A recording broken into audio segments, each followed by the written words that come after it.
Creo que al margen de los temas específicos que se han planteado en relación a la dinámica que se ha producido en el diálogo, eh, me surge una hipótesis que me parece interesante de discutir acá, ¿no?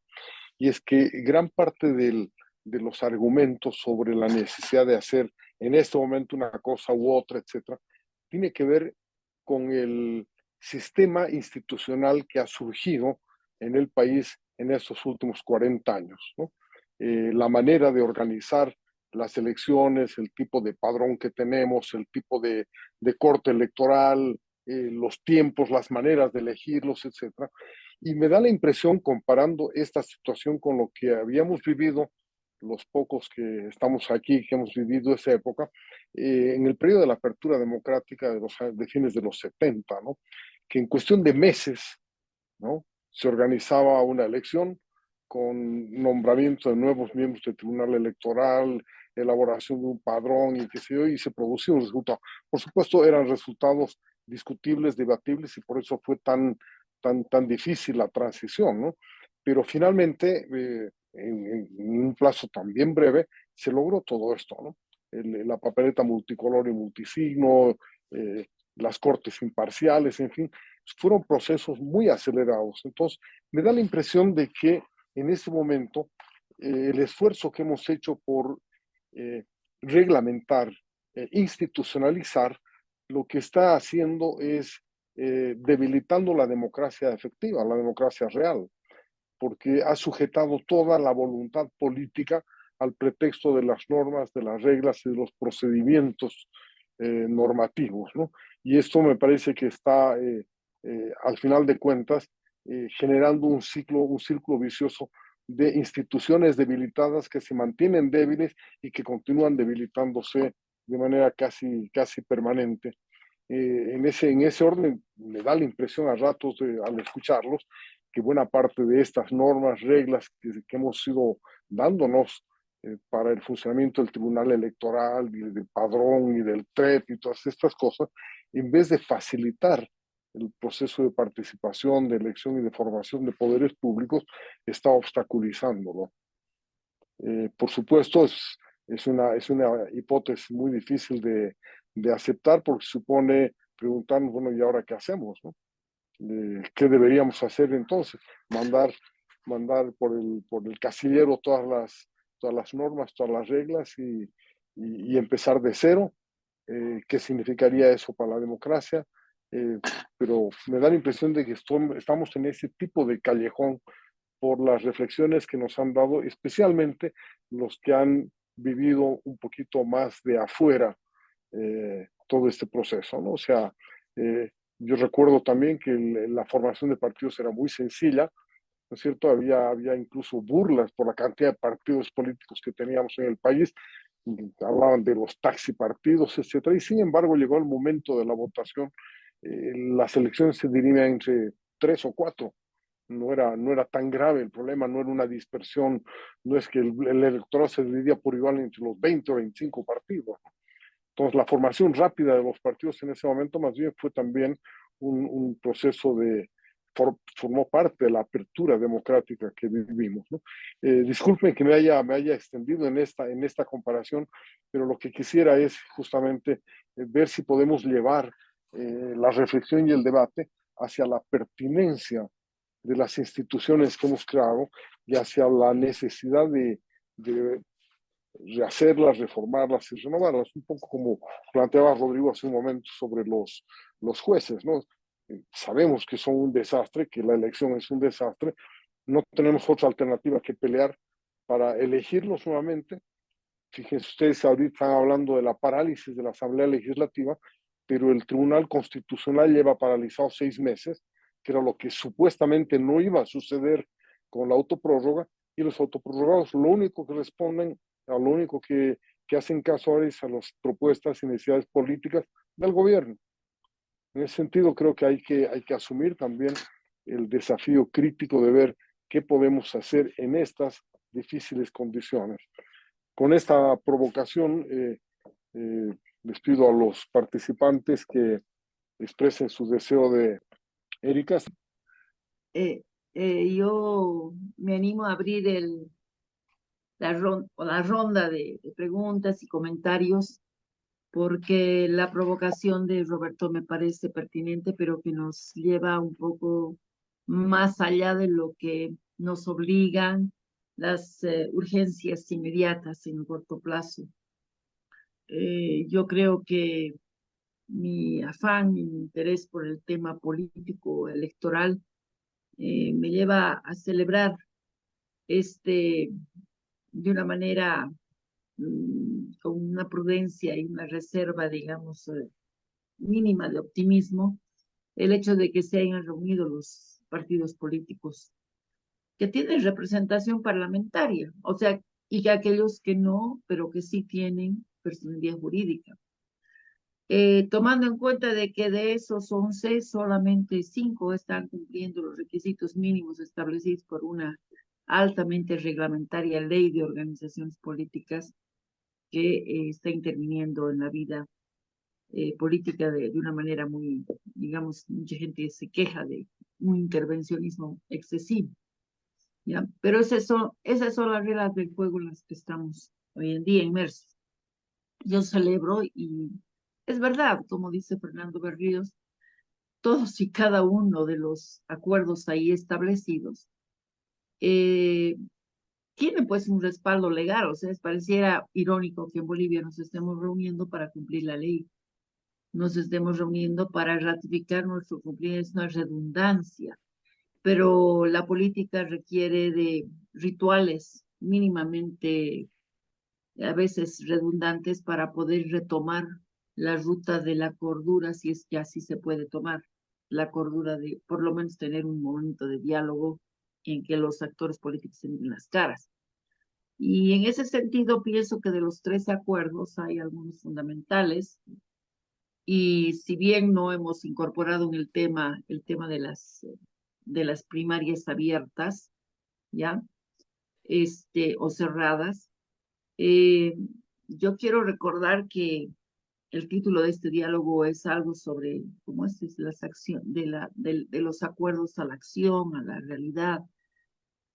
¿Cuán viable es de que en los próximos días se anulen de verdad estas elecciones primarias cerradas, que no solamente fueron una forma de una propuesta para viabilizar y para legitimar la candidatura de Evo Morales en 2019, sino que fue una manera también para mostrar la debilidad de la constelación de partidos políticos que estaba al frente en términos de militancia adherida y fiel, ¿verdad? Entonces, hoy día nos encontramos ante las mismas circunstancias. Si en los próximos días no Mm, se logra la mínima verificación de confianza de este acuerdo a través de la anulación de estas primarias, estaremos en agosto ya con la obligación por constitución y por leyes de convocar de una manera prematura, de una manera y agarrando en pañales absolutamente a todos los actores políticos, particularmente a los de las oposiciones, y inconvenientemente también para Arce. Dejó de lado a Evo Morales, que cree que con la militancia mm, adherida que tiene él, leal, va a poder tener buenos números, pero son números engañosos. Entonces creo que no vale la pena. Yo creo que hay que presionar para que se cierre, se hagan las primarias. No hay que partir del concepto de que se van a cumplir los acuerdos, porque son muchos los acuerdos que ha firmado este gobierno y los ha incumplido. Pero esta es una condición mínima para generar un oxígeno en tiempo para poder ordenar el tablero de los actores que quieren entrar en la cancha y ojalá puedan ser menos fragmentados, menos dispersos y generar un ámbito de agregación en estas circunstancias. El otro elemento que quiero señalar es que el TREP, el padrón electoral, yo sé de las personas que suscribe de que el ejercicio que se hizo cuando se hizo el padrón biométrico fue un ejercicio válido, que no había ningún elemento conspirativo detrás del mismo, pero que es necesario sí hacer una auditoría que permita hacer la correlación con lo biométrico y hacer y buscar espacios para ver lo posible, buscar los espacios más vulnerables y más susceptibles para los engaños. Por ejemplo, ¿cuántos argentinos tienen carnet de identidad boliviano para poder emitir votos? Que eso es un elemento verificable porque se ha demostrado de que el 2020 o el 2019 fue precisamente con la votación de la Argentina que se permitió superar ese pequeñísimo margen, ¿ya? Que viabilizaba la segunda vuelta. Creo que también hay que mencionar la conformación y los esfuerzos que se realizaron en 2020 para poder enrumbar una nueva institucionalidad en el órgano electoral, cosa que ha bajado, digamos, en calidad y se ha frustrado en el camino después de las decisiones que ha tomado y adoptado el Ejecutivo, poniendo nueva gente y cambiándola de acuerdo a sus necesidades. Pero este es un tema que llama la atención. Me llama la atención de que de los que han asistido al acuerdo tienen una mirada un poco más optimista, o por lo menos saben que tienen la responsabilidad de tratar de viabilizar aquello, de aquellos que no estuvieron, que miran de una manera pesimista y además poco realista, eh, idealista además, y utópica lo que deberían haber sido los acuerdos. Yo no puedo pensar de que las judiciales sería ideal que no se den, pero han sido la demostración de la inviabilidad absoluta de la política en Bolivia. Y lo dice la Constitución, no lo dice una norma o un reglamento que no los podemos pasar por encima, lamentablemente. Y hubiese sido ideal cambiarlo. ¿Qué proponen? Que no se den. Perfecto. Si no se dan, va a ser el pretexto para demorar y posponer y quizás anular el acuerdo de las primarias, ¿ya? Porque las primarias tienen muchos argumentos integrales para decir por qué no se deben dar, ni siquiera en términos de abiertos, como propuso el Comunidad Ciudadana. No hay condiciones en el sistema de partidos, en la contraparte al MAS, para poder viabilizar abiertas, porque inclusive para abiertas se necesitan partidos organizados en el territorio que convoquen a la ciudadanía y que alienten y promuevan y contagien el entusiasmo a la ciudadanía para que asista a participar en modo abierto, sea cual fuere su decisión. Entonces, es menos mal, ojalá se produzca este cambio a la brevedad posible y nos va a dar un poquito de oxígeno para seguir discutiendo de estos temas. El padrón electoral es posible y es necesario generar confianza en el padrón electoral en áreas focalizadas. Una auditoría sería ideal hacer un nuevo padrón biométrico. Vamos a poder hacerlo. Seamos realistas. Soñemos lo posible, creo. Y presionemos como ciudadanía de una manera articulada para que estos cambios se den ante el órgano electoral, pero también entre la Asamblea Legislativa. Y el otro elemento que yo quisiera señalar es que el TREP es un dispositivo bastante complicado cuando los resultados son muy apretados. Eso ocurrió, acuérdense, el TREP no funciona en ninguna condición en Bolivia. El 17 ayudó a evitar de que se manipulen los resultados ¿cómo se llama? Del 21F, ¿verdad? Y más bien se logró visibilizar el triunfo del no. El 19 se cortaron a medio camino y después se manipularon y ya no se sabe qué pasó. El 20 se decidió institucionalmente que no vayan porque los servidores, o sea, los responsables regionales no habían cumplido y no habían condiciones ideales para que funcione. Ahora vamos a confiar en que sea, o sea, el TREP genera la ilusión de que son los resultados definitivos en nuestra cultura política y en nuestro imaginario. ¿Qué pasa si son los resultados apretados? Veremos, sería ideal tenerlos, pero también sería ideal instalar en el órgano electoral mecanismos más acelerados para lograr los resultados oficiales. Gracias, Erika. Hay José Orías y Gonzalo Flores en ese orden. Adelante, Pepe, por favor. Gracias, Roberto. Ya.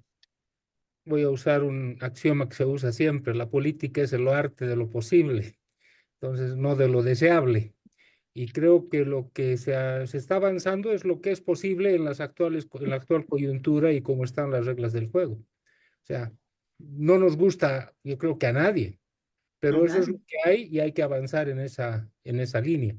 Dios quiera que la gente, comunidad ciudadana, creemos que algunos otros parlamentarios tengan la fortaleza de seguir dándole pelea y creo que deberíamos acompañar y apoyar ese esfuerzo. Hoy se están tomando exámenes para la reconformación del tribunal para las elecciones judiciales. Obviamente no están ahí todos los que quisiéramos que estén, pero no deja de haber algunas personas interesantes a las que podamos en su momento, de repente, entre todos, articulando algo, hacer que se los elijan. Gente que creo que hay varios que yo conozco que son honorables que están ahí. Obviamente no son grandes personajes del mundo jurídico, pero hay buena gente. Entonces, una vez que termine el proceso y si les va bien a toda la gente que está articulando aquello, deberíamos entre todos tratar de escoger esta vez lo mejor, no volver a cometer el error de ir a votar en blanco, porque en blanco le hemos dado cheques en blanco para que hagan lo que están haciendo ahora.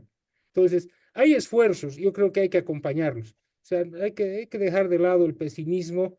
Es duro, porque estamos en una cuesta arriba, porque las reglas del juego las han puesto así, porque también en su momento el país les dio pues un cheque en blanco a estos caballeros, les dio los 2 tercios. El 2005, el 2008, no sé qué, ya no me acuerdo en qué elección, realmente el país votó en una línea y que les dio la fortaleza para hacer todo lo que han hecho. Menos mal han sido unos chambones, porque cualquiera de los que estábamos antes, con esa fortaleza política, realmente hubiéramos puesto el país de cabeza, para bien. Lastimosamente lo pusieron al país de cabeza para mal. Así es que creo que hay que darle el beneficio a la duda a lo que ha pasado en el Tribunal Electoral. Hay que apoyar a las organizaciones políticas que en este momento están en la trinchera de lucha y darles el oxígeno necesario y toda la ciudadanía democrática del país apoyar de alguna manera lo que se está avanzando. Yo felicito la realización de la reunión. Ha sido un primer destello después de casi 15 años de hacer política, de volver a la política, sentarse y negociar y discutir entre todas las organizaciones políticas, y creo que eso es fundamental para ir avanzando en la consolidación de la institucionalidad que todos estamos buscando. Nada más, gracias, Roberto. Gracias, Pepe. Gonzalo Flores, por favor, tu micrófono y adelante. Muchas gracias. Buenas noches a todos. Yo voy a ser muy breve. Tengo 2 puntos. El primero es el comentario de Roberto Lacerna sobre que esta afluencia de normas, regulaciones, órganos, etcétera, complica las cosas. Me parece muy acertado. Yo quisiera recomendar la lectura de este librito. Los bolivianos estamos preparados para la democracia, que es, digamos, un informe, reporte de las elecciones de 1979. Yo trabajé para esa elección como consultor para estar seguros de que se podía usar la papeleta multicolor. Perdón. Y aquí en el informe del autor, que fue el presidente de la Corte Electoral, dice claramente el plazo que usaron para hacer esas elecciones fue del 22 de enero del 79 al 1 de julio del 79, y se hizo bien. Y a decir de Walter Guevara Arce, fueron las elecciones más limpias de la historia, y creo que por lo menos hasta ese momento fue así. No habían computadoras y no habían celulares. No, había una serie de limitaciones técnicas, pero se hizo una elección muy sólida y se aplicó por primera vez este asunto. Mire, en mi museo personal encontré la papeleta multicolor de ese año, ¿no? Yo creo que es posible hacer cosas bien hechas con procedimientos simples. Y eso me lleva al segundo punto, es el tema del TREP. Perdón, el tema del padrón. Yo creo que sería muy complicado hacer un nuevo padrón otra vez. Realmente, otra vez levantar datos, fotos, huellas digitales, etcétera, ¿no? Creo que hay una manera simple de limpiar el padrón electoral que es la siguiente. Hay que llamar a una junta de jurados, como si se fueran a realizar elecciones. A cada mesa hay que darle el listado de de los votantes inscritos en esa mesa y hay que elegir unos, entre comillas, jurados que verifiquen las identidades contra los carnets de identidad. Y entonces los que se verifiquen se validan y los que no se verifican simplemente se eliminan del padrón. Y ese sería un procedimiento que se puede cumplir en aproximadamente 2 semanas en todo el país, empezando por los departamentos más chicos y terminando en los departamentos más grandes. No arrojaría un padrón perfecto, pero arrojaría un padrón mucho más aceptable que el que tenemos actualmente.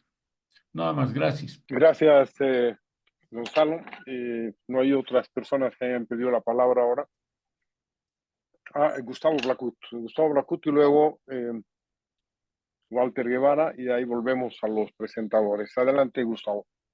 Gracias. La verdad es de que creo que el esfuerzo que ha hecho el tribunal y quienes han participado en ese encuentro, yo lo califico de loable, porque como bien decía, después de, no sé, de 15, 20 años desde que esté el MAS, nunca más ha habido un diálogo político. Es realmente, y claro, no vamos a querer pedir peras al olmo. Son los primeros pasos. Tampoco vamos a poder exigir en este momento, como alguien decía, hacer un acuerdo para que se cumpla la ley, pero la verdad es esa, hay que hacer un acuerdo para que se cumpla la ley en nuestro país. Ese es el grado de deterioro al que ha llegado la democracia en nuestro país, ¿no? El grado en el que el gobierno ha debilitado todas las instituciones, ha cortado muchas de ellas, y a partir de ello, pues hay que celebrar que se haya hecho ese acuerdo.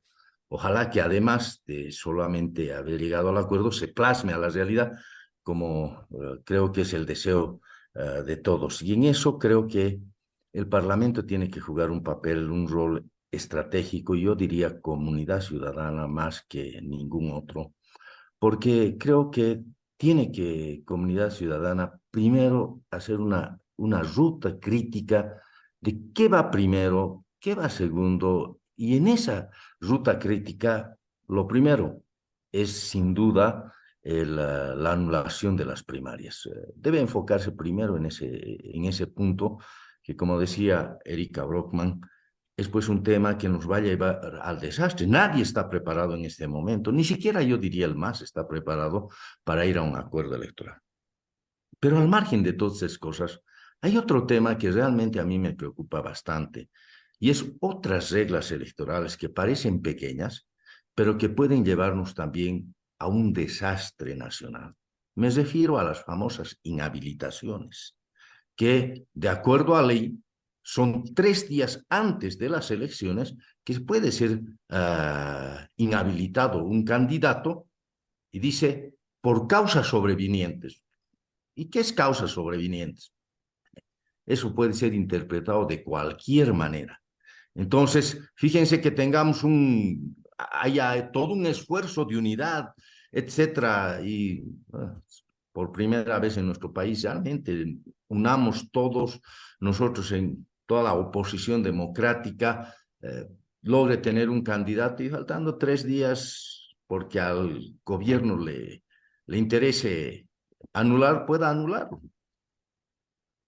Y mire, lo que está pasando en Venezuela es el mejor ejemplo. No olvidemos que este gobierno es parte de ese socialismo del siglo XXI, etcétera, que tiene pues el mismo modelo de conducta en el tema electoral.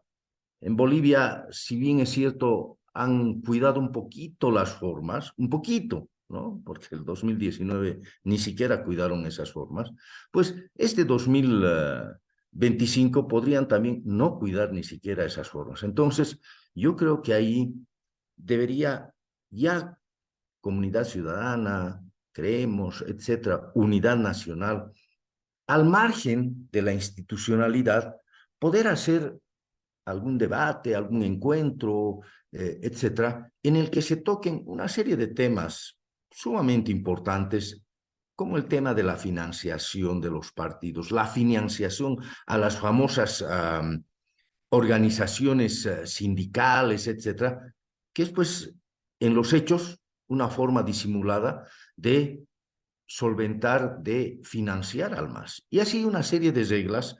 El otro día escuché un muy interesante debate, una muy interesante propuesta de los periodistas respecto a las pautas publicitarias, a las formas en las que se dan el tema de la publicidad electoral, etcétera.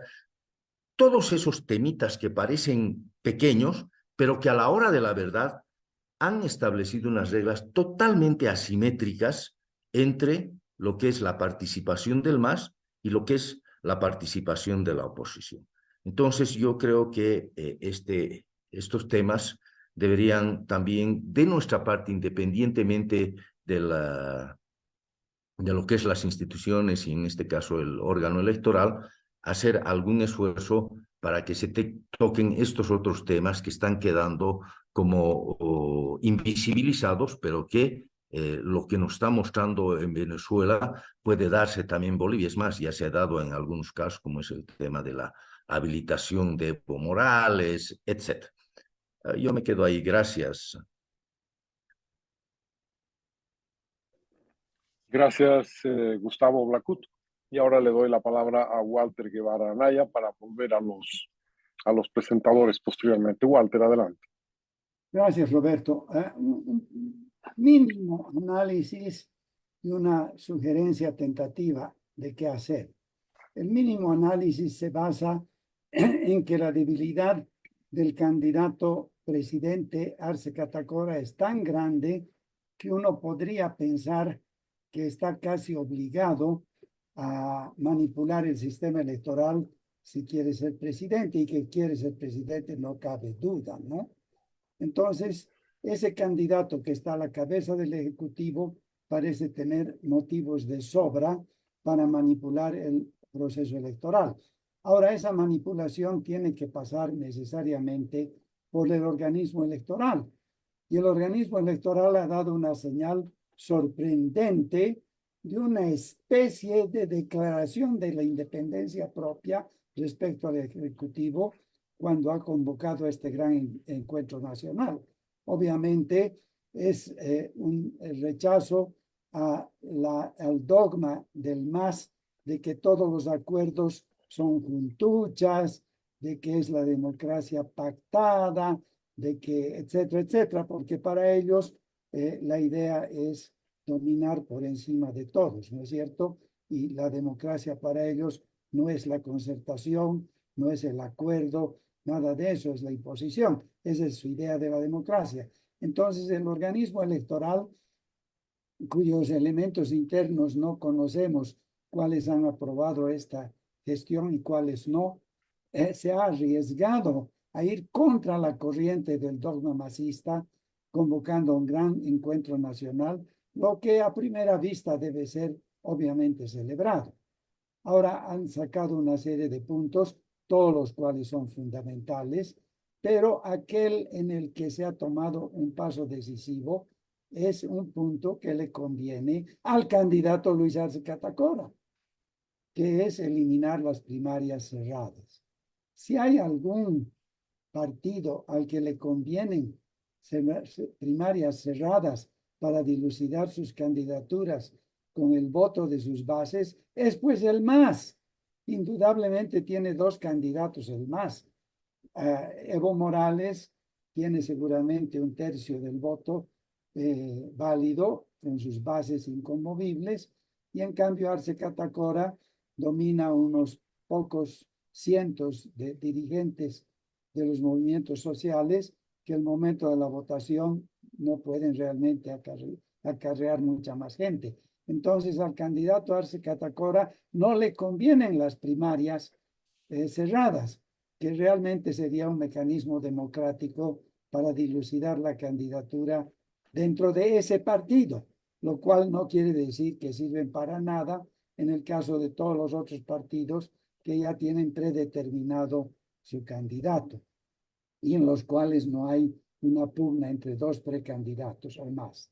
¿no es cierto? Entonces, llama la atención que el organismo electoral haya hecho una especie de declaración de independencia, yendo contra la corriente de los dogmas masistas y señalando todos los puntos fundamentales para una elección que sea transparente, pero concretándose solo en uno, que es enviar a la Asamblea un párrafo que dice hay que eliminar las primarias cerradas, punto. Entonces, para la oposición es interesante ver cuál es la mejor suposición. Vamos a ir a las elecciones del 2025 suponiendo que la agenda planteada por el organismo electoral en su encuentro se ha de cumplir puntualmente y que han de haber elecciones transparentes y confiables, o es preferible ir a esas elecciones con la suposición de que el Ejecutivo y su candidato Luis Arce Catacora van a prevalecer sobre el organismo electoral y van a manipular las elecciones de una manera mucho más sofisticada, más efectiva, menos chambona que lo que fue el 2019. Entonces hay esas dos hipótesis y habría que ver cuál es la que más le conviene a la oposición. Yo me inclino por ser escéptico y pensar que a la oposición no le conviene la ingenuidad de pensar que el Ejecutivo va a permitir elecciones libres y transparentes en las que yo estoy seguro que perdería si el voto fuera confiable. Bien, ahora, ante esa situación, les doy una sugerencia mínimamente estudiada por mi persona hasta ahora, pero que parece que tiene el apoyo de los que conocen estos temas. Uno de los que mejor conoce de lo que voy a hablar es el economista Jaime Dunn. Y estoy hablando de la aplicación electoral del blockchain, que es la base de las monedas digitales, ¿no?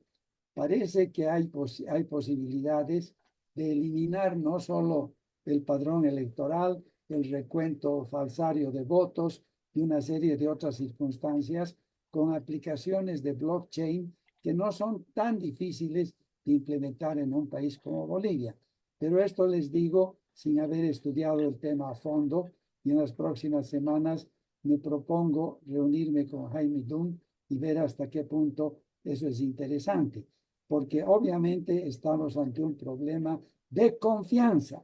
El fondo del tema es la desconfianza en el organismo electoral, en el Ejecutivo y en el partido mayoritario de Bolivia, que es el MAS. Y este tema del blockchain parece que tiene un elemento muy fuerte de generación de confianza de una manera absolutamente objetiva y confiada a algoritmos. Me quedo ahí y si alguien conoce más de ese tema, les rogaría que me contacten para que hagamos causa común en estudiarlo. Gracias, Roberto. Y gracias, Walter. Había planteado la posibilidad de volver ahora a los tres expositores, pero Juan Pablo Álvarez ha levantado la mano, así que le voy a pedir que sea brevísimo en su intervención para después pasar a nuestros invitados. Juan Pablo Álvarez, adelante. Gracias, buenas noches. Algo muy breve. Creo que no se ha abordado y debiera abordarse la gran oportunidad que existe para la democracia en Bolivia, que justamente el MAS se haya dividido, ¿no? Creo que este es un proceso muy importante que tiene que ser valorado por todos los cientistas políticos, por los políticos, porque imagínense un MAS no dividido. Las posibilidades de hablar de democracia serían un poquito más. Creo que eso también nos lleva a pensar en procesos que ha vivido el país. Acordémonos de lo que han significado los partidos grandes, cómo se han ido dividiendo y qué nuevas oportunidades han dado al espectro democrático. Me quedo con esa idea, pero vale la pena que analicemos en algún otro momento. Gracias. Muchas gracias, Juan Pablo. Voy a devolver la palabra entonces ahora, en primer lugar, a Enrique Urquidi de Comunidad Ciudadana, para que dé sus comentarios, si quiere discutir alguno de los temas que se ha planteado, comentarlos, plantearle en la discusión a alguno de los comentaristas específicos, de los otros presentadores, o simplemente dar su versión final. Adelante, Enrique. Gracias, Roberto. De manera general, me gustaría plantear 2 o 3 consideraciones y elementos para el debate que me parecen importantes. Primero, y esta es una constatación más que todo personal, estoy convencido de que no vamos a poder reconstruir una institucionalidad democrática vigorosa, una institucionalidad mínimamente creíble, una institucionalidad que genere confianza en la ciudadanía, mientras el MAS esté en el poder. El MAS es un proyecto de poder renegado de la institucionalidad. El MAS es un proyecto de poder que ha venido a destruir las instituciones. Y eso es lo que ha hecho en 18 años. Y aquí no hay un ápice de diferencia entre los 14 de Evo Morales y los 4 de Arce, porque está claro que vienen de un tronco común, vienen de una misma esencia, tienen el mismo ADN. Y el ADN del MAS es destruir la institucionalidad política, la institucionalidad democrática. Por lo tanto, mientras el MAS siga en el poder, el pretender llegar a un ideal de institucionalidad, etcétera, mi percepción, mi punto de vista es que es prácticamente, como decimos popularmente, patear oxígeno, porque las condiciones políticas, institucionales no están dadas para eso, porque tenemos a un gobierno y tenemos a un proyecto de poder que en su esencia misma no quiere la institucionalidad y por el contrario las ha venido a destruir y a degradar durante 18 años. El segundo elemento que también me parece importante, como parte de este proyecto de poder del MAS, un proyecto de poder abusivo, autócrata, por supuesto que ha hecho que en 18 años el diálogo, la construcción de consensos, la contrastación de ideas prácticamente se vuelva algo exótico. Durante 14 años Evo Morales tuvo 2/3 en la Asamblea Legislativa y eso le permitió pues arrollar a la oposición y tener una verdad única que le posibilitó hacer todo lo que ha hecho Evo Morales. Ahora, por supuesto, las condiciones de Arce son diferentes, producto fundamentalmente de la fractura interna y de la pugna interna que tiene el MAS y producto de que está claro que ha perdido gobernabilidad política en la Asamblea Legislativa Plurinacional. Pero eso no deja de hacer ver que el movimiento al socialismo durante todo este tiempo, decía hace un momento, es un renegado de la institucionalidad y tiene en su esencia valores antidemocráticos y como parte de esta esencia está claro que tampoco son muy proclives o amigos del diálogo, del consenso. Creo que hay que reivindicar los acuerdos, hay que reivindicar los escenarios de diálogo. Yo recuerdo que un día antes del 10 de julio, el expresidente Paz Zamora recordaba con un tuit esos acuerdos del 9 de julio de 1992, los acuerdos Mariscal Andrés de Santa Cruz, que posibilitaron, entre otras grandes cosas, el cambio institucional de lo que en su momento se llamaba la Corte Nacional Electoral y otros elementos que fueron importantes y que contribuyeron grandemente a la institucionalidad democrática del país. Por ello creo que en este momento, más allá de que lo perfecto es enemigo de lo bueno, creo que hay que reivindicar los acuerdos, hay que reivindicar los escenarios de diálogo.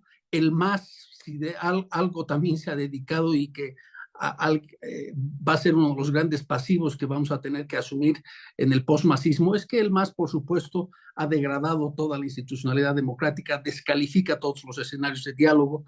En la Asamblea Legislativa Plurinacional, que debiera ser el escenario por esencia para la generación de consensos y de diálogos, no se puede lograr absolutamente nada. Recuerdo y se me viene a la mente la ley del censo. Ahí sí se posibilitó un consenso entre las fuerzas políticas y se allanó la posibilidad del Censo Nacional de Población y Vivienda, el levantamiento de las medidas que tuvieron a Santa Cruz 36 días en movilización, pero han sido episodios, y son episodios. El tema de la ley 1549 que ha posibilitado las elecciones judiciales, la preselección, han sido episodios muy aislados, porque, por supuesto, vuelvo al tema central, aquí la crisis institucional y la degradación a la que nos ha llevado el MAS, por supuesto que ha imposibilitado también estos escenarios de consenso y de diálogo, que en democracia debiera ser lo normal o lo convencional. El tercer elemento que también me parece central, y creo yo que en general, más allá de matices importantes, creo que hay una coincidencia importante. No podemos ir al proceso electoral del 2025, a las elecciones generales, con unas condiciones totalmente adversas y con unas condiciones que no nos generan mínimamente confianza, credibilidad y transparencia. Y en esa línea, por lo menos desde Comunidad Ciudadana, hemos estado tratando de plantear en el debate público de que, bueno, se ha preelectoralizado el escenario en el país, creemos nosotros, de manera irresponsable y precipitada, pero antes de comenzar a hablar ya de los nombres de los candidatos que día que pasan van aumentando, creemos que lo importante es discutir lo primero. Y lo primero tiene que ver con generar las mejores y mayores condiciones de transparencia, credibilidad y confianza para las elecciones venideras. Y por eso ello pasa por un padrón electoral saneado, pasa por un sistema de recuento rápido de votos totalmente creíble, transparente, pasa por una reconfiguración, como ya lo decía en la primera parte de mi intervención, de los escaños parlamentarios, la reconfiguración de circunscripciones, etcétera, etcétera. Entonces, creo yo que ahora es prioritario, más allá de las fuerzas políticas, que la sociedad civil organizada también presione al órgano electoral, presionemos al órgano electoral en el buen sentido de la palabra, para que realmente estas cuestiones que son vitales para encarar los nuevos desafíos electorales se puedan hacer realidad. Nosotros, por supuesto, que vamos a hacer nuestra tarea desde la Asamblea Legislativa Plurinacional. Vamos a poner toda la voluntad política para hacer efectivo estos acuerdos, estos 12 puntos del 10 de julio, pero ahí también creo que la sociedad civil tiene una responsabilidad fundamental. La sociedad civil tiene que ser también un mecanismo de presión, de interpelación al órgano electoral para que realmente estos acuerdos puedan efectivizarse. Y aquí quiero cerrar con un paréntesis importante. En el tema de las primarias, nosotros habíamos propuesto un proyecto de ley para mutar de un régimen de primarias cerradas a un régimen de primarias abiertas, competitivas, obligatorias, que por supuesto, dado el escenario y dada la urgencia política, se ha tenido que dejar de lado para posibilitar que las primarias cerradas que hoy están contempladas en la ley no se efectivicen y se pueda tener este segundo semestre allanado a efectos de las elecciones judiciales.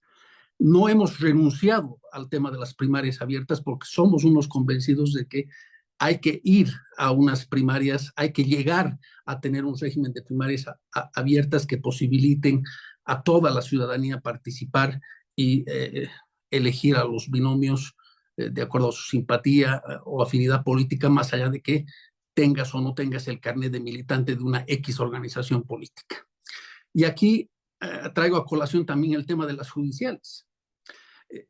Por supuesto que desde Comunidad Ciudadana somos críticos absolutos de este mecanismo totalmente irresponsable y prebendal en el que han convertido las elecciones judiciales los miembros del MAS producto de la Constitución del 2009. Y eso hay que cambiar. El próximo gobierno lo primero que tendrá que hacer es pues un referéndum constitucional para modificar no solamente este mecanismo totalmente irresponsable y demagógico de elección de las altas autoridades judiciales, sino hacer una reforma seria y estructural de la justicia. Pero está claro que en este momento mientras esté contemplada en la Constitución Política del Estado como el mecanismo constitucional para tener a las altas autoridades, tenemos que empujar el carro y tenemos que presionar y exigir de que, por supuesto, tengamos las elecciones, que no son la panacea, que no son la varita mágica, que no van a cambiar la justicia en lo absoluto, pero que sí van a evitar que los autoprorrogados, que para nosotros son la principal amenaza hasta para el proceso del 2025, porque estos autoprorrogados se han convertido en el suprapoder que con una sentencia o un auto constitucional te pueden voltear la elección del 2025, sigan y permanezcan en sus cargos. Por ello que creo que es importante pelear y de esa manera lo vamos a seguir haciendo en la Asamblea para que tengamos las elecciones judiciales. Entonces, creo que quería poner estos elementos también en el debate y también volviendo a reiterar que para nosotros es fundamental que este tipo de espacios donde hay una masa crítica importante también sirvan para generar la presión a los órganos del Estado y en este caso concreto que es objeto del debate de hoy, el tema del Tribunal Supremo Electoral, para que tengamos padrón, para que tengamos mejores y mayores condiciones que nos lleven a una elección general 2025 en la que finalmente cerremos un ciclo político y abramos la oportunidad a las oposiciones democráticas para reconstruir la institucionalidad democrática del país. Gracias, Roberto. Una preguntita muy puntual, Enrique, muy breve. ¿Esto quiere decir que hemos perdido ya la batalla contra los autoprorrogados? ¿Ellos se quedan nomás? ¿Siguen siendo se han convertido en legítimos por su tosudez? Mira, nosotros hemos tenido hace algunos días una reunión que ha sido pública, por supuesto, con el señor David Choquehuanca para discutir esta problemática de la preselección que estaba bloqueada, suspendida, producto de la resolución de la Sala Constitucional del Beni. Y ahí nosotros hemos ido con la exigencia de que, por supuesto, Choquehuanca, en lo que marca la Constitución, promulgue la 075, que es la que se ha aprobado en la Asamblea del 6 de junio por más de 2/3 y que cesen sus funciones a los autoprorrogados. Por supuesto, Choquehuanca se ha negado rotundamente. Él ha dicho que no, que existen aspectos de orden legal que no le permiten, pero está claro que nosotros vamos a seguir insistiendo que esto vaya a suceder. Yo diría que la batalla central en este momento tiene que ir por dos vías. La vía de la censura permanente y de la interpelación permanente y de la exigencia de que estos señores se vayan, pero también por el otro lado es fundamental trabajar y agotar todos los medios y todas las herramientas que están a nuestro alcance para que realmente tengamos elecciones judiciales hasta noviembre o diciembre como máximo. Entonces, son dos tareas que tenemos y ojalá, digamos, podamos estar a la altura del desafío. Gracias. Muy amable. Elizabeth Reyes, por favor. Bueno, sin duda alguna, la mayoría de los bolivianos no estamos de acuerdo con la forma de elección del Poder Judicial, en el manejo institucional del país, en cómo están nuestras instituciones, pero sin duda alguna también quienes somos genuinamente democráticos sabemos que tenemos que hacer los mayores esfuerzos por mínimamente garantizar un proceso electoral 2025 que cumpla con algunos temas. Recordar que, por ejemplo, el fraude del 2019 no se ha hecho manipulando el padrón electoral, sino manipulando los resultados electorales. Entonces, lo fundamental es el hecho de que el sistema político boliviano le dé apoyo al Tribunal Electoral, pero al mismo tiempo le exija ser un tribunal independiente, lo apoye en sentido de evitar la presión judicial y la presión gubernamental y que haga cuerpo junto a la ciudadanía para que en conjunto podamos mostrar, como creo que ha sido una muestra importante la reunión del día 10, que hay madurez política para sentarnos y nos sentaremos siempre a ver cómo solucionamos, poniendo como finalidad primera la democracia boliviana. No compartimos el hecho de que frente al desastre que hay, frente a la desinstitucionalidad, nosotros más podamos aportar a eso. O sea, las elecciones judiciales son una ley y tienen que cumplirse. Pensamos que es peor que los prorrogados decidan en este país quiénes van a ser candidatos y en el peor de los casos prorroguen gobiernos. Por lo tanto, es importante con todos los conflictos que puede tener una elección judicial, que podamos hacer todo el esfuerzo para que se haga. No podemos estar en función de los intereses ni de quienes están hoy día en función de gobierno, ni de parte del movimiento al socialismo, que solamente ve intereses de grupo. Ahí no hay ningún compromiso con la democracia. Y los partidos estamos para cumplir nuestros compromisos. Tenemos que tener la suficiente madurez frente al desastre de estos partidos que a lo largo de muchos años han mostrado que la democracia la utilizan para su beneficio cuando les conviene y la respetan cuando les conviene. En ese sentido, es importante que podamos mostrar madurez, que exijamos este esfuerzo, que quienes están hoy día en la Asamblea Plurinacional hagan todo el esfuerzo por cumplir estos acuerdos mínimamente y que, por ejemplo, se puedan mantener en el tiempo las reuniones que se han hecho, una reunión como la del 10, y que pueda seguir coadyuvando a avanzar en garantizar mínimamente una salida democrática el 2025. ¿Qué es lo peor que nos puede pasar? Que frente a una crisis económica que lastima y que destruye al país, frente a un modelo que ya no funciona, frente a la descomposición de la institucionalidad y frente al hecho de que nuestras instituciones se paralicen, así como se ha paralizado la Asamblea Plurinacional, y terminemos con la población buscando salidas lamentablemente violentas o no democráticas. Por lo tanto, todo el esfuerzo de la clase política, todo el esfuerzo de la institucionalidad boliviana, unir esfuerzos más allá de nuestras posiciones políticas ideológicas con la finalidad de llegar mínimamente al 2025 con las posibilidades de garantizar y de que haya cierta credibilidad. El 2019 le ha dejado a la población un muy mal sabor de boca.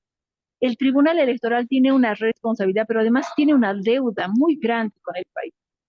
Por lo tanto, también debe estar a la altura de la responsabilidad que tiene. Yo creo fundamentalmente que no podemos aportar al caos, no podemos echarle leña al fuego, no podemos apoyar que terminemos con la institucionalidad boliviana, con la finalidad de que, bueno, se acabe todo y empecemos de nuevo. Siempre deberíamos garantizar mínimamente las condiciones para que no lleguemos a situaciones de violencia. Y para esto, sin duda alguna, estaremos siempre sentados en una mesa, siempre pendientes de dónde podemos aportar, pero por supuesto muy claros en la defensa de la democracia. También somos muy claros y muy exigentes en que las instituciones, los responsables de ambas cámaras, las bancadas, nosotros como parte del sistema político, debemos hacer nuestra parte. Y en ese sentido creo que los que estamos todos los días buscando una salida a la situación y a la crisis económica y política del país, sabemos que tenemos que hacer el esfuerzo este año y el próximo para llegar y que haya el gran cambio que Bolivia necesita el 2025, pero en condiciones mínimas. Muy amable. Muchas gracias, Elizabeth. Fernando Berríos. Decía, creo que, primero, gracias. Decía que creo que de todos los que han participado, yo soy el que presenta la parte negativa. Creo que soy el más agorero de todos. Obviamente que tengo motivos para continuar en aquello. Soy un demócrata convencido, soy un convencido de que el escenario de encuentro y acuerdos es la Asamblea Legislativa.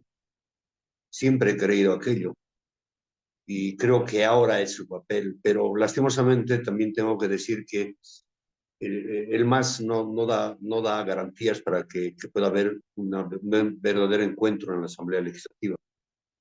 Es muy probable, y ustedes pueden traer a colación la elección del presidente del Senado, cuando hubo un acuerdo con la oposición de 6 puntos y ninguno se ha cumplido. Y cuidado que el gobierno quiere utilizar varios de los puntos que están en la agenda que se ha cumplido para poder buscar otros espacios de interés del gobierno. ¿A qué me refiero? Que si ceden las primarias, cuidado, les permitan ceder en la autoprórroga de los magistrados, porque son así, lo acaba de decir el hombre, el representante de Comunidad Ciudadana, el MAS no es de acuerdos. Entonces, yo tengo mis dudas, por eso es que no es que no celebre el acuerdo o la reunión de partidos políticos para buscar encuentros democráticos. Pero tengo mis dudas, porque bien decía Pepito que hace más de 15 años que la oposición no se sentaba junta a hablar de política. Si de repente fue porque no quiso, o porque no tuvo la capacidad de hacerlo, porque se dejaron absorber por el MAS. Y obviamente todo acuerdo, todo encuentro siempre va a servir para buscar soluciones, pero no creo que estén al alcance y en la posibilidad de los partidos de oposición en este momento. ¿Qué va a pasar si no se aprueba la solicitud del Tribunal Electoral para suspender las primarias? ¿Qué puede pasar? Ya lo han dicho que el 15 tienen que lanzar, o el 17 lanzan la convocatoria para las primarias. ¿Eso significa que vamos a seguir postergando las elecciones judiciales? Porque el tribunal ha dicho que no tiene la capacidad de llevar adelante dos procesos. Es una pregunta que deberíamos hacernos, ¿qué va a pasar y en el corto plazo? ¿O es que para aprobar aquella ley va el MAS a poner debajo condicionamientos? Entonces, los acuerdos y las soluciones que necesitamos son estructurales. Es cierto, tenemos que ir a las elecciones judiciales si se dan así como están, porque así está creado el sistema. Pero obviamente deberíamos luchar en la Asamblea Legislativa el hecho de que podamos elegir por lo menos un poder de candidatos a gente mínimamente proba, ¿no? O que cumpla los requisitos mínimos y que no sea por condiciones políticas o porque sea cuestión del corteo político. Bien, también decía Pepe, hay que ir a votar y no dejar en blanco la votación, porque igual con 10 votos salen elegidos.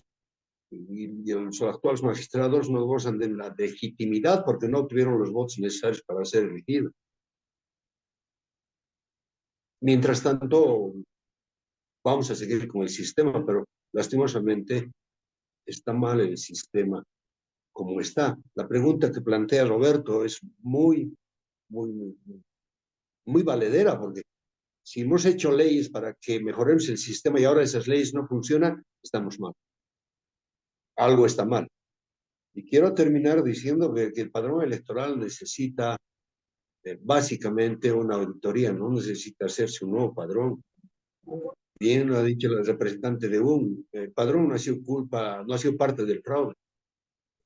Y cuando dicen el padrón está mal, yo les pregunto, ¿comparado con qué? No se ha hecho la comparación.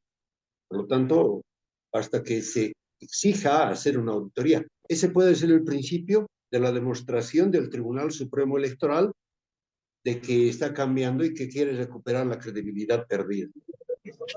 El hacer una auditoría biométrica no es difícil. Es inclusión, actualización y depuración. Simplemente que.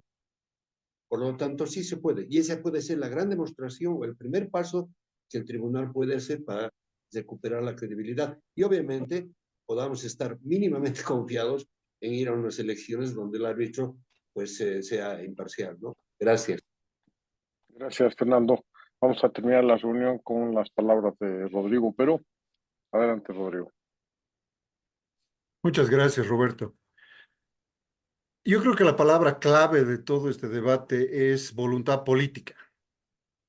Y el autócrata que nos gobierna en una semidictadura no tiene en este momento la voluntad política para solucionar nada.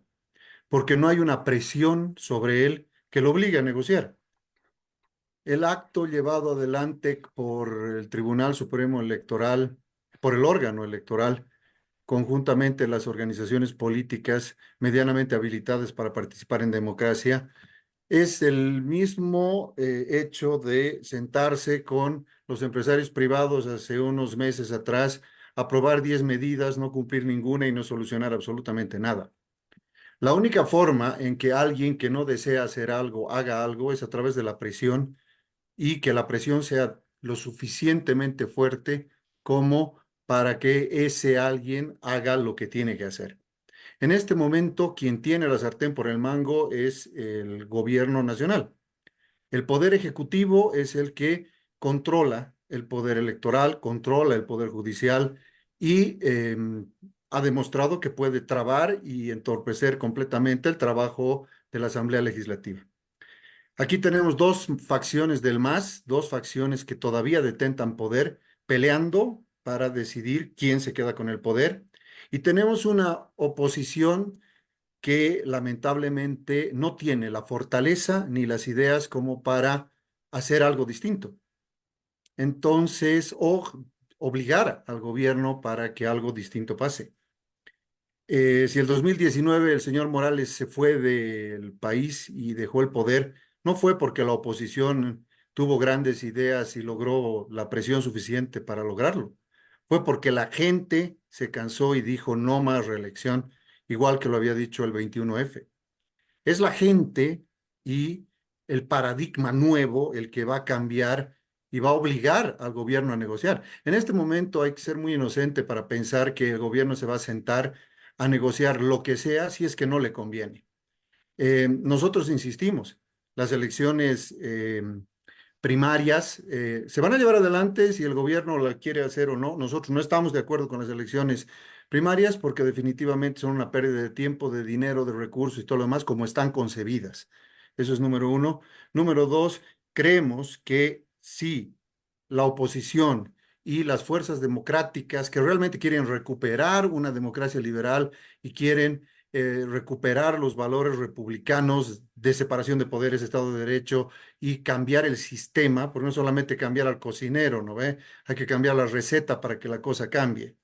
Entonces, definitivamente nosotros creemos y sostenemos y estamos trabajando para generar presión en la gente, porque son los únicos que van a generar la fuerza suficiente como para que el gobierno haga o deje de hacer algo. Entonces, creo que la lucha no es en el Parlamento, que está completamente cooptado por el poder ejecutivo en este momento y paralizado por el poder judicial, definitivamente. La presión tiene que ser en las calles para poder lograr algo. En este momento el paradigma no son las elecciones judiciales, porque que en el Parlamento, a conveniencia de las dos facciones del MAS y con la anuencia de nuestra oposición, se vuelvan a sortear o repartir los cargos políticos, no debería ser los cargos del Poder Judicial, no debería ser el paradigma de la gente. Lo que nosotros necesitamos son elecciones medianamente transparentes para el 2025. Eso es lo que tenemos que exigir. Tenemos que convencer a la gente de que eso es lo que se tiene que exigir. Y la única forma de que el autócrata en el poder, en el que nos mantiene en este momento en una semidictadura, ¿no? O una dictadura blanda, si queremos, definitivamente haga y lleve adelante unas elecciones medianamente transparentes es a través de la presión social. Entonces, nosotros insistimos, el paradigma no son las elecciones judiciales. Incluso había una propuesta de habilitemos a los vocales, una ley para que todos los vocales, todos los tribunos renuncien y sean los vocales de las cortes los que suplan los cargos de manera transitoria hasta que se lleven unas elecciones judiciales medianamente transparentes. Lamentablemente no hay confianza, la gente no está dispuesta a acompañar este proceso y lo que está proponiendo la oposición, sentándose con el dictador y pidiendo elecciones judiciales y tratando de que la corte haga algo y presumiendo que despertó una mañana y se dio cuenta que tiene que ser independiente, es inocencia o complicidad. Entonces, definitivamente, no te puedes sentar con tu verdugo para negociar con qué arma te mata. Así es de sencillo. La única forma de negociar con alguien es porque se siente obligado a negociar. No sé cómo, si muchos de los políticos con experiencia aquí me van a dar la razón. La única forma de negociar con alguien que tiene una pistola en la mesa es teniendo una pistola tú también. Entonces, en este país, cuando ha sido necesario y ha sido trascendente, se ha negociado la ley, se ha cambiado la constitución y se ha hecho lo que era necesario para hacerlo. Aquí estamos defendiendo una constitución y un marco legal que definitivamente es trágico, ha sido aprobado de la manera más trágica esa constitución política del Estado. Sabemos todos que las elecciones judiciales son un mamarracho absoluto. Entonces, definitivamente, la solución no es llevar adelante unas elecciones judiciales para que los partidos con presencia en la asamblea se repartan a los tribunos. Definitivamente hay otras salidas que están ahí para lograr que el sistema judicial funcione hasta que se lleven adelante las elecciones del 2025. Definitivamente desde el Partido Liberal nosotros sostenemos que lo importante aquí es cambiar el paradigma y exigir que haya elecciones medianamente transparentes y probas el 2025.